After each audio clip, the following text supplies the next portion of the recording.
kita langsung masuk ke sesi 2 topik kedua, yaitu dengan judul Teori Manajemen Konstruksi dan Praktek Aplikasinya, seri pertama, yang akan dipresentasikan oleh Ibu Insinyur Fitri Nugraheni, Magister Teknik, Doktor of Philosophy, selaku Ketua Program Magister Teknik Sipil Universitas Islam Indonesia, dan Ahli Manajemen K3 Konstruksi dan Gedung.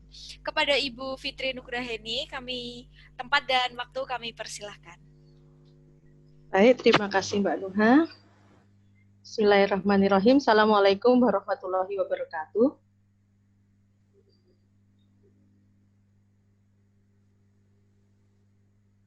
Oke, Bapak dan Ibu serta peserta webinar yang berbahagia, pada pagi hari ini saya akan menyampaikan materi mengenai manajemen konstruksi, di mana yang akan saya ambil pada pagi hari ini adalah teori dan aplikasi manajemen konstruksi ini untuk keselamatan konstruksi. Ya, jadi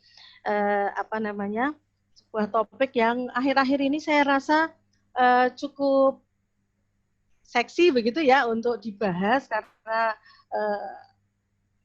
kejadian terakhir ya dalam waktu beberapa tahun terakhir ini banyak berhubungan dengan masalah keselamatan konstruksi. Nah, pada slide yang saya tayangkan ini, Bapak dan Ibu serta teman-teman semua bisa menyaksikan ada 2 foto yang saya posting atau yang saya ambil dari sebuah sumber secara online begitu. Ada, kalau kita lihat di sini ada girder yang patah begitu ya, girder yang patah, ada kren di situ. Kemudian pertanyaannya adalah, mengapa hal ini bisa terjadi?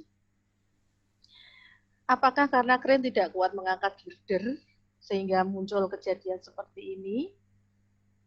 Dan mungkin pertanyaan selanjutnya adalah, mengapa banyak orang yang bukan tenaga kerja proyek berada di lokasi proyek? Bukankah seharusnya yang berada di lokasi proyek adalah orang yang berkompeten atau yang berhubungan dengan pekerjaan yang ada di proyek tersebut? Nah, mengapa hal seperti ini terjadi? Itu kan menjadi pertanyaan kita bersama. Nah, untuk bisa menjawab apa yang tadi menjadi pertanyaan bersama ini, saya ingin memberikan atau flashback ya, kilas balik dulu terhadap indikator keberhasilan proyek. Nah, seperti yang selama ini didengungkan banyak orang bahwa sebuah proyek itu dikatakan berhasil apabila proyek itu dapat dilaksanakan tepat biaya, tepat mutu, dan tepat waktu. Jadi artinya di sini indikator keberhasilan proyek itu ada 3. Biasanya saya menyebutnya BMW gitu ya, biaya, mutu, dan waktu. Nah, apakah bila ketiga batasan atau indikator keberhasilan proyek ini dapat tercapai, proyek dikatakan berhasil? Selama ini orang akan melihat apabila proyek tepat waktu, tepat mutu, tepat biaya itu proyeknya sukses. Namun ada faktor lain yang tidak terlihat saat itu, yaitu sukses, tapi kalau ternyata terjadi banyak kecelakaan dan memberikan banyak korban dan kerugian di proyek tersebut, apakah proyek itu bisa dikatakan sukses? Apakah proyek itu bisa dikatakan berhasil? Itu menjadi pertanyaan. Tepat mutu, tepat waktu, tepat biaya, 10 orang meninggal, 100 orang luka-luka. Nah, apakah seperti itu bisa dikatakan sukses, gitu ya? Nah, jadi di sini kalau saya pribadi, saya memang dari awal sejak tahun 95, 96 itu sudah tertarik di safety, tidak tertarik di keselamatan kerja. Kenapa? Karena saya melihat tadi, bagi saya nyawa manusia itu sebenarnya adalah hak asasi. Jadi artinya itu hak kita untuk dapat bekerja secara aman, gitu. Sehingga saya melihat bahwa sebuah proyek itu seharusnya selain tepat mutu, tepat waktu, tepat biaya, dia juga harus aman atau zero accident begitu. Nah, di situ apa namanya, banyak poster atau sign yang selama ini sebenarnya banyak dipasang ya. Misalnya seperti yang gambar yang saya tunjukkan di slide ini. Bekerjalah dengan semangat, pulanglah dengan selamat. Ini sebenarnya memperlihatkan bahwa sebenarnya keluarga yang menanti kita di rumah itu sangat berharap kita pulang dalam keadaan selamat. Maka bekerjanya semangat, tetapi harus dengan selamat gitu. Nah, bicara mengenai kecelakaan kerja itu tidak bisa lepas dari keselamatan. Apabila kita selamat, maka kita tidak celaka. Nah, untuk itu tentunya kita tidak berharap kita celaka terlebih dahulu, tapi kita berharap bahwa kita itu dapat bekerja secara aman atau selamat. Maka ada beberapa teori yang mendasari hal tersebut. Teori yang mendasari tentang keselamatan kerja. Salah satunya yang paling tua yang menjadi dasar teori-teori yang lain adalah teori domino. Teori domino ini yang mengusulkan atau yang mendevelop itu adalah Heinrich. Ini masih sekitar 1920 ya, sudah cukup lama, di mana dia melihat bahwa sebenarnya sebuah kecelakaan itu terjadi melalui hubungan mata rantai sebab akibat dari beberapa faktor penyebab kecelakaan kerja yang saling berhubungan, sehingga menimbulkan kecelakaan kerja. Kecelakaan kerja, dulu istilah yang sering dipakai adalah kecelakaan kerja. Ya, kecelakaan kerja adalah kecelakaan yang berhubungan dengan pekerjaan. Ya, dapat berupa cedera atau penyakit akibat kerja atau kerugian yang lainnya. Tapi sekarang sebenarnya tidak pas, itu istilah kecelakaan kerja itu tidak pas. Karena sebenarnya yang harus dijaga keamanannya dan keselamatannya itu tidak hanya orang yang bekerja, tetapi juga lingkungan di sekitar tempat kita bekerja. Maka menurut saya kalimat kecelakaan kerja itu kurang pas, yang lebih pas adalah kecelakaan konstruksi. Kenapa? Karena di sini yang kita jaga tidak hanya tempat kita bekerja yaitu proyek konstruksi, tetapi juga lingkungan di sekitar proyek konstruksi. Nah, di dalam teori domino ini disebut teori domino karena rangkaian atau rentetan kejadian kecelakaan itu digambarkan dalam bentuk 5 buah domino yang diberdirikan seperti pada gambar tersebut ya, di mana bila domino pertama itu jatuh, maka dia akan menjatuhkan domino kedua dan seterusnya. Jadi efeknya itu ketika satu domino itu jatuh, maka domino-domino yang lain akan jatuh. Kalau kita lihat 5 domino itu melambangkan apa? Yang pertama itu adalah ancestry atau social environment. Jadi di sini adalah latar belakang terjadinya kecelakaan. Ya, latar belakang terjadinya kecelakaan ini adalah situasi yang berpotensi menyebabkan celaka. Gitu. Kemudian domino kedua adalah fault of person, itu adalah kesalahan orang di sini. Ya, nanti akan saya jelaskan lebih lanjut. Yang ketiga itu adalah unsafe act dan unsafe condition. Unsafe act ini adalah perilaku tidak aman, perilaku yang membahayakan. Sementara kalau unsafe condition ini adalah lingkungan kerja yang tidak aman, lingkungan kerja yang membahayakan. Domino keempat itu accident atau kecelakaan itu sendiri, sedangkan domino kelima adalah injury. Injury ini adalah luka-luka begitu ya, kerugian, luka-luka, kehilangan nyawa, kehilangan harta benda dan sebagainya. Nah, penjelasan dari teori domino ini adalah ketika tadi kita melihat bahwa ada potensi terjadi kecelakaan, kemudian orang yang berada di sekitar di situ tidak menyadari bahwa ada potensi terjadi kecelakaan. Kemudian dia tidak berbuat apa-apa. Justru kemudian lingkungan kerja yang tidak aman tadi tidak berusaha kita buat aman dan ditambah dengan perilaku kita yang tidak aman. Contohnya apa?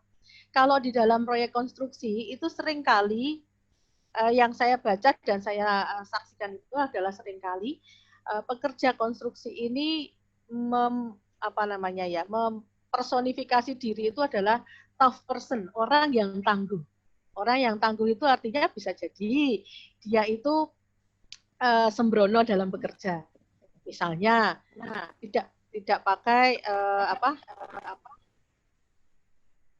tidak memakai helm pengaman misalnya.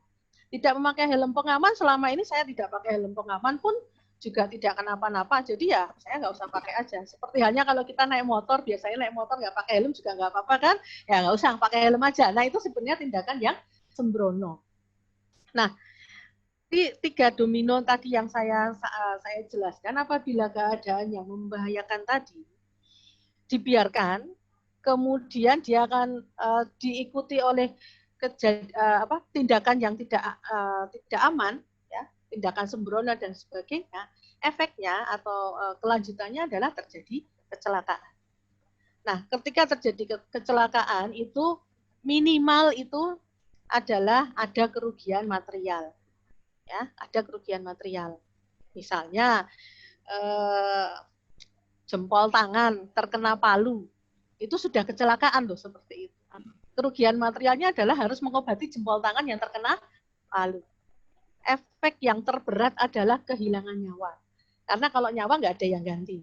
Contohnya misalnya tersetrum, ya, tersetrum itu tidak ada efek luka-luka dulu, nanti matinya kemudian, itu nggak ada. Begitu kesetrum, tegangan tinggi ya sudah langsung. Nah, hal-hal seperti ini seharusnya bisa dicegah. Caranya bagaimana?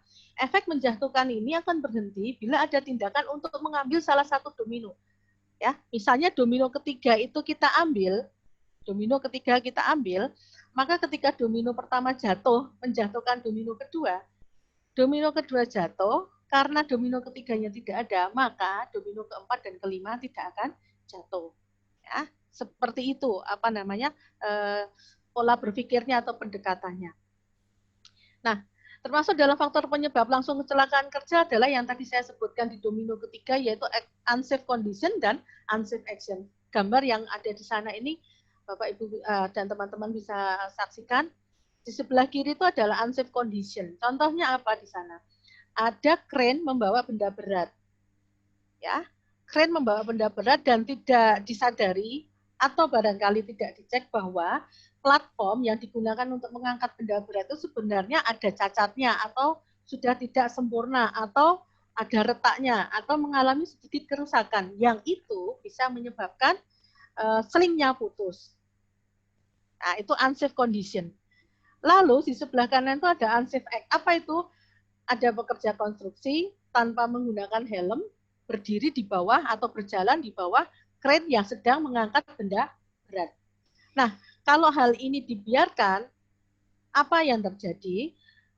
Teman-teman dan Bapak Ibu semua bisa membayangkan, bisa jadi sling tadi putus, benda berat yang diangkat oleh kren tadi akan jatuh dan kemudian menimpa orang yang berdiri di bawahnya atau berjalan di bawahnya.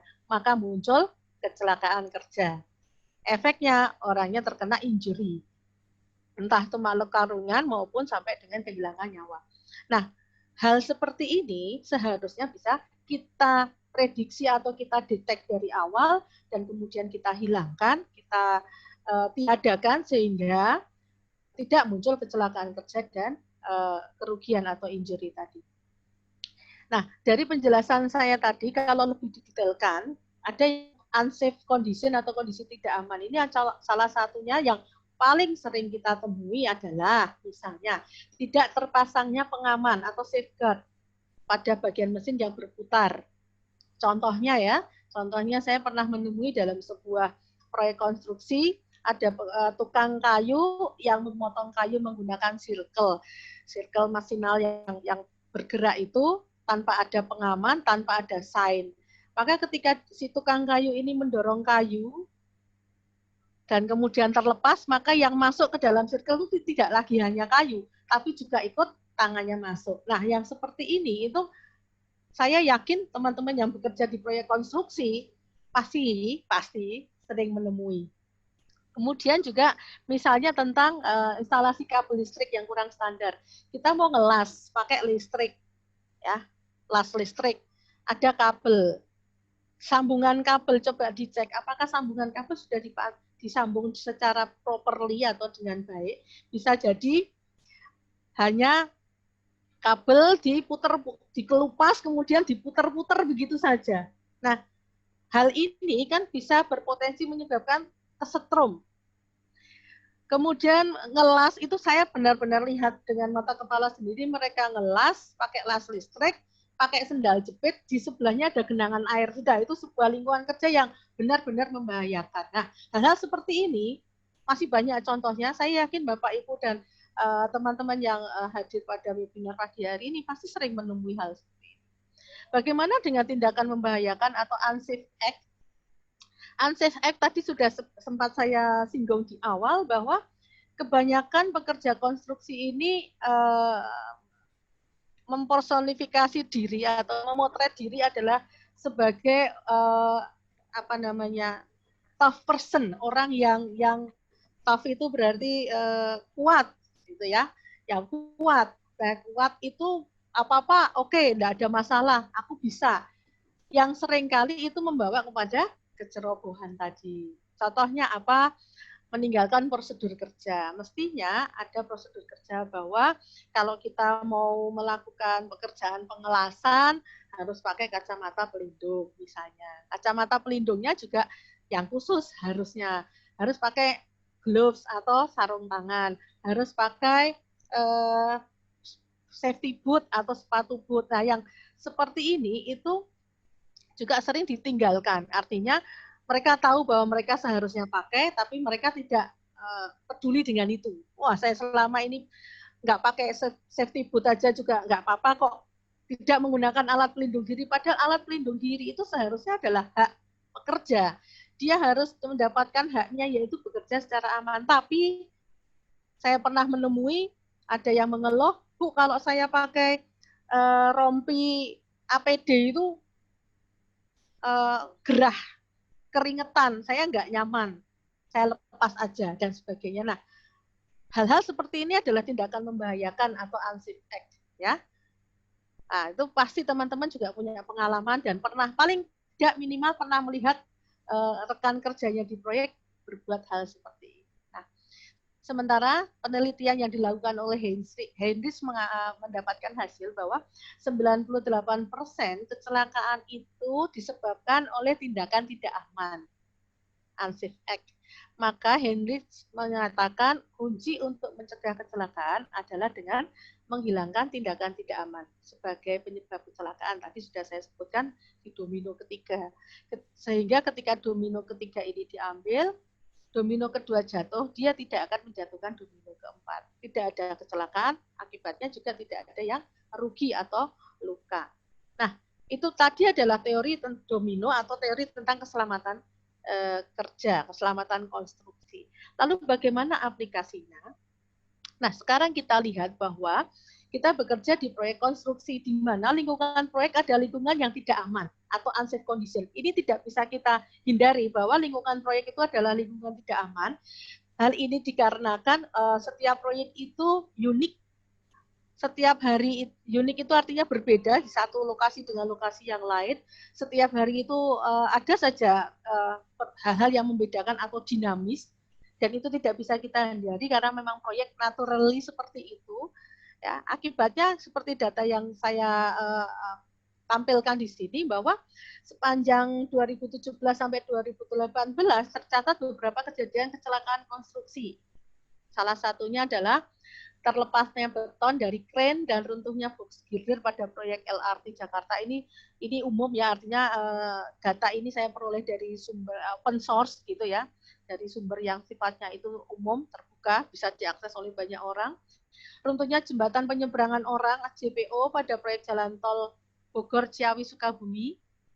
Kemudian di awal 2018 ada 2 kecelakaan pasca konstruksi, yaitu ambruknya selasar gedung BEJ, kemudian turap longsor di underpass Jalan Perimeter Selatan Bandara Soekarno-Hatta, kemudian terjadi kecelakaan konstruksi layang atau elevated, dan seterusnya ya.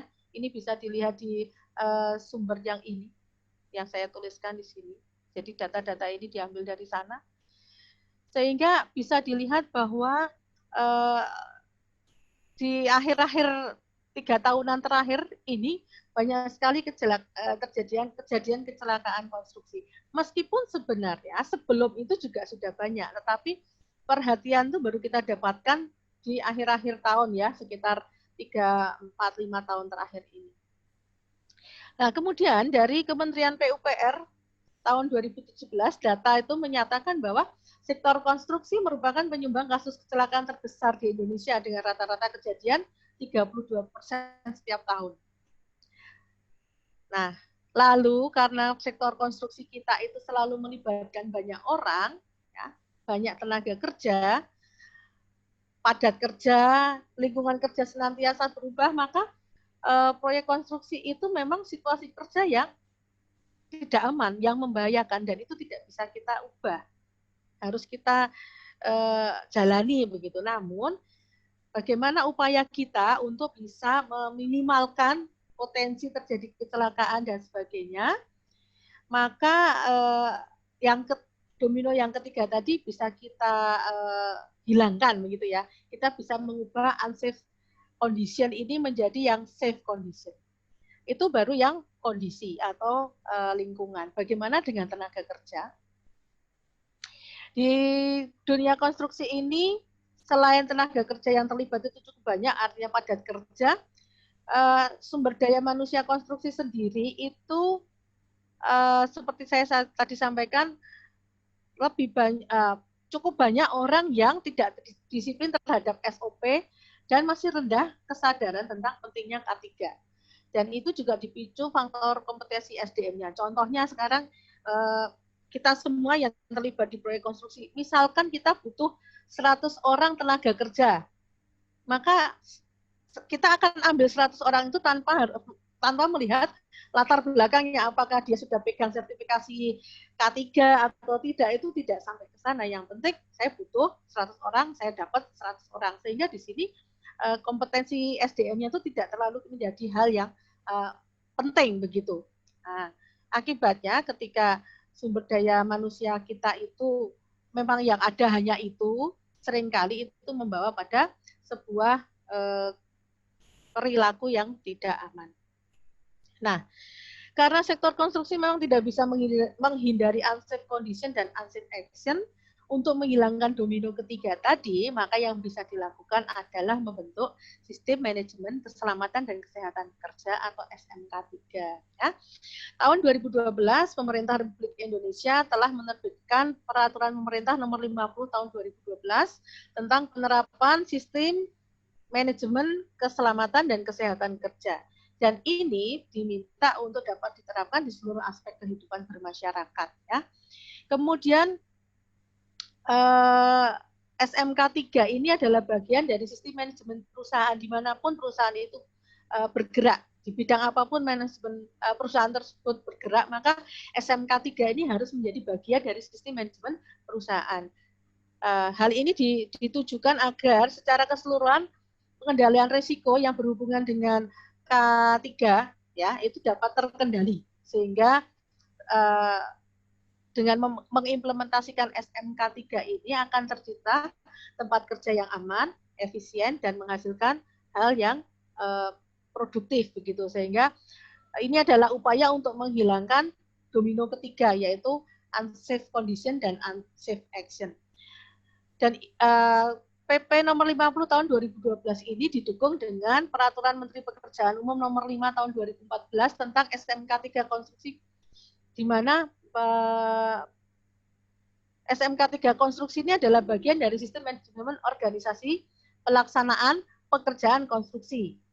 Nah, jadi sudah jelas di sini pemerintah dengan polisinya sangat mengharapkan bahwa untuk menghilangkan kondisi tidak aman dan perilaku tidak aman tadi, SMK3 yang sudah menjadi peraturan ini dapat dilaksanakan oleh setiap orang yang berada di ranah pekerjaan konstruksi. Nah, saya akan memberikan pengantar mengenai SMK3 konstruksi. SMK3 konstruksi ini disusun berdasarkan prinsip manajemen, yaitu plan, do, check, dan action. Bu, mohon maaf, waktu kurang 10 menit lagi ya. Ya, terima kasih Mbak Nisa. Jadi plan, do, check, action itu kita harus mulai dari sebuah plan dulu, ya. Jadi di sini ada kebijakan K3, ada organisasi K3, kemudian dari sana muncul perencanaan K3. rinciannya adalah seperti itu. Kemudian hal yang sudah direncanakan tadi akan dilaksanakan. Setelah plan itu do, ya, dilaksanakan. Pada saat dilaksanakan maka harus ada cek.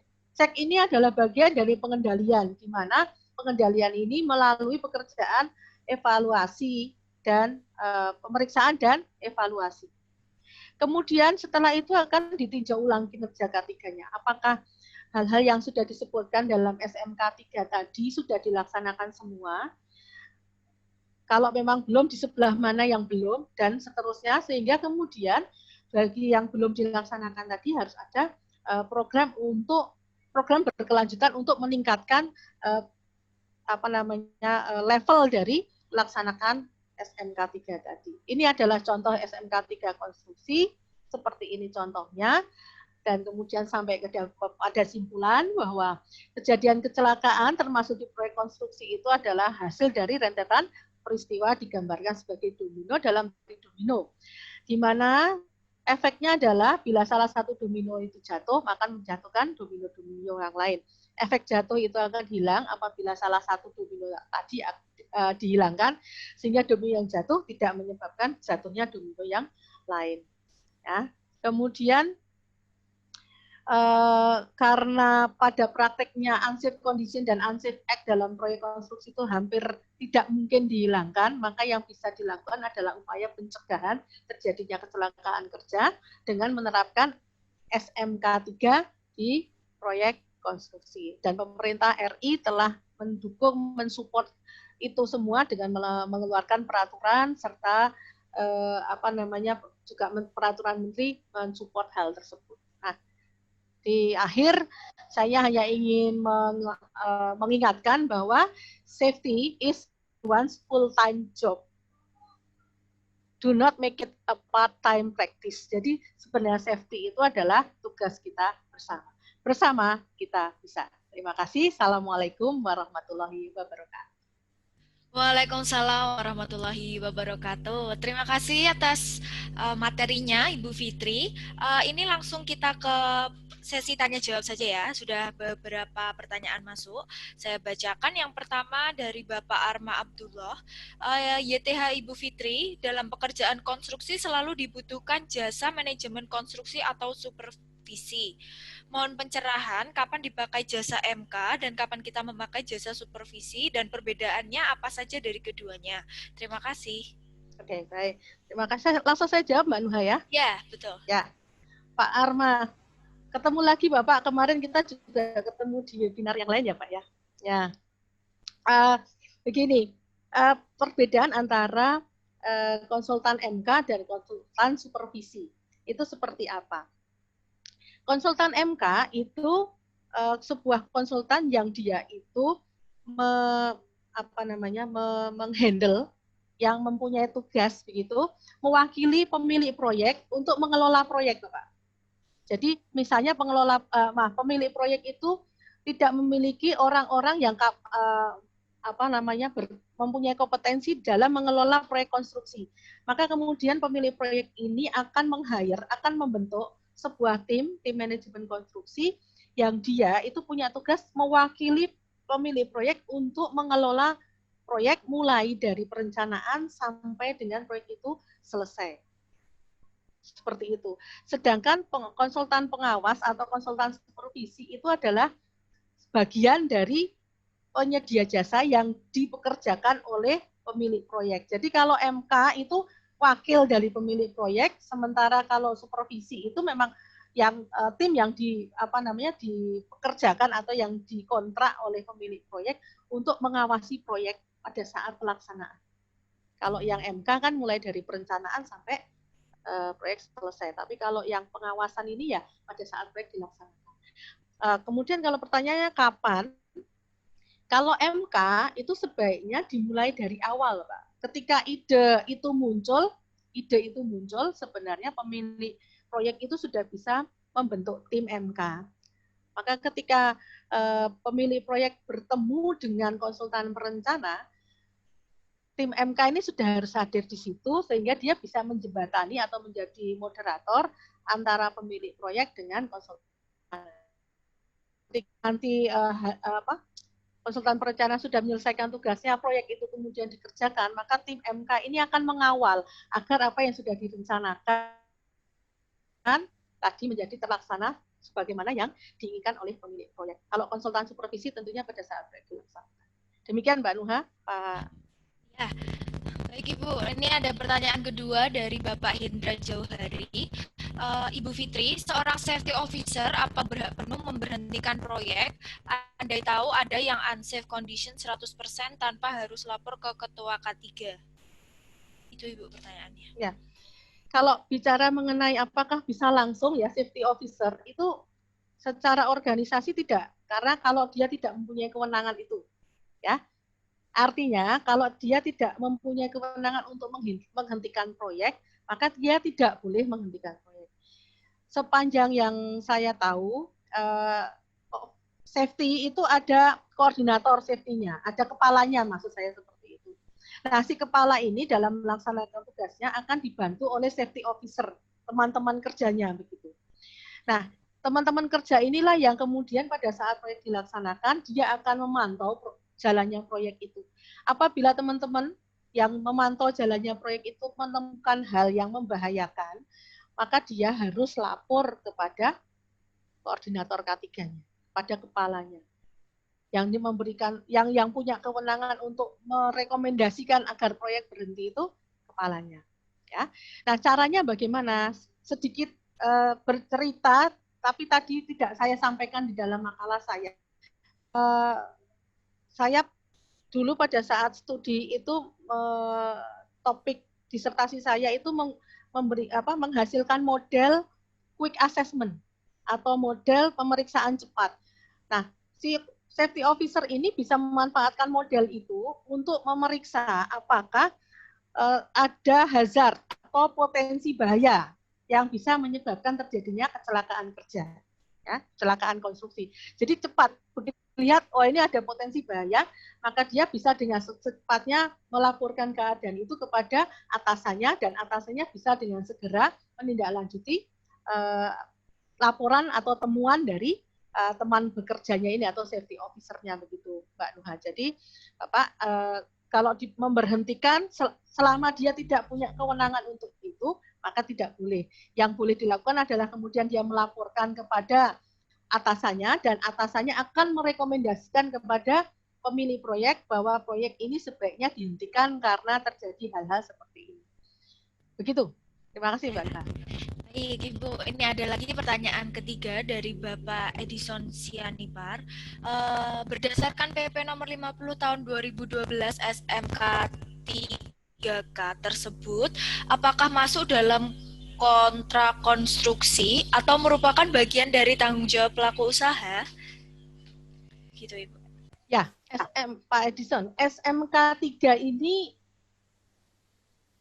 sebenarnya adalah tanggung jawab perusahaan. Tadi saya sebutkan di dalam makalah saya bahwa peraturan pemerintah Republik Indonesia menyatakan bahwa SMK 3 ini bagian dari manajemen perusahaan. Artinya, semua perusahaan itu punya tanggung jawab untuk melaksanakan SMK 3. Kalau kita bicara tentang konstruksi, tentunya SMK 3 konstruksi. Jadi, saya ambil contoh misalnya perusahaan X.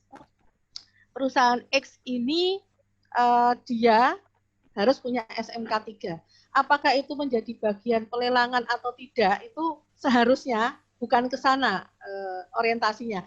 Mau dijadikan indikator menang lelang atau tidak, itu tetap SMK 3 ini harus dilaksanakan. Hanya saja memang pada pelaksanaannya sekarang ini untuk kontraktor itu sudah. Bahkan sampai dengan ada rencana keselamatan konstruksi, RKK, dan sebagainya. Dan yang terbaru ini sekarang konsultan perencana itu dia punya kewajiban untuk membentuk ini juga, atau pada dokumen lelang itu sudah harus sampai rencana keselamatan konstruksi ini. Itu sudah sampai ke sana. Kalau kemarin-kemarin memang masih di kontraktor, artinya di pelaksana, SMK 3 itu di perusahaan, tapi kalau sekarang sudah bergerak bahwa konsultan perencana juga pada saat menghasilkan dokumen tidak hanya sekedar DED, tapi juga sampai dengan rencana keselamatan konstruksi. Begitu Pak Edison, Mbak Nuha. Ya, baik Ibu. Ini untuk pertanyaan terakhir dari Peter Lee Barnabas. Bagaimana strategi untuk mewajibkan semua pekerja konstruksi mempunyai SKA dan SKT? Apakah ini semua tanggung jawab pemerintah, owner, atau kontraktor? Terima kasih Ibu Fitri. Oke, terima kasih. Kalau bisa masih saya kutip dari layar yang masih tertampil itu, safety is everyone full-time job ya. Jadi sebenarnya itu adalah kewajiban kita bersama begitu. Ya, kewajiban kita bersama. Barangkali kalau dugaan saya, Mbak Nuha dan Mbak Edson juga teman-teman lain, selama ini yang dikeluhkan oleh teman-teman pelaksana itu adalah untuk menghadirkan safety equipment dan sebagainya itu membutuhkan biaya yang tidak sedikit. Pasti ke sana arahnya, ya kan? Nah, tanggung jawab siapa? Sebenarnya ya tanggung jawab kita bersama. Misalnya, pemerintah mengadakan pelatihan tentang K3.